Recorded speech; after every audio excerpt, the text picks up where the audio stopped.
రెగ్యులర్గా గుడికి వెళ్తే శాంతి ప్రశాంతత అన్నావు. ఎక్కడమ్మా? నాకలా ఏమనిపించట్లేగా. రాదు, నీకెప్పటికీ ఆ ఫీల్ కలగదు. ఏ? ఎందుకని?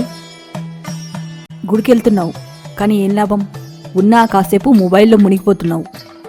వాట్సాప్లో చాట్ చేస్తున్నావు, ఫేస్బుక్లో ఫ్రెండ్స్ అంటున్నావు, ఇన్స్టాలో రీల్స్ చూస్తున్నావు. కానీ దేవుడికి కనీసం ఒక SMS కూడా చేయట్లేదు. నేనంతా గమనిస్తున్నా. గుడికెళ్ళినా కాసేపు మొబైల్ పక్కన పెట్టి కళ్ళు మూసుకొని దేవుణ్ణి తలుచుకోవచ్చు కదరా. అంత పవిత్రమైన ప్లేస్లో కూర్చొని కూడా అలాంటి పనులు చేయడం అవసరమా? క్షమించమ్మా. ఇప్పటి నుంచి దైవ కార్యంలో ఉన్నప్పుడు మొబైల్ వాడనాన్ని మాటిస్తున్నాను. అమ్మా, దేవుడికి SMS అన్నావు కదా, SMS అంటే? సంపూర్ణ మనసుతో స్మరణ.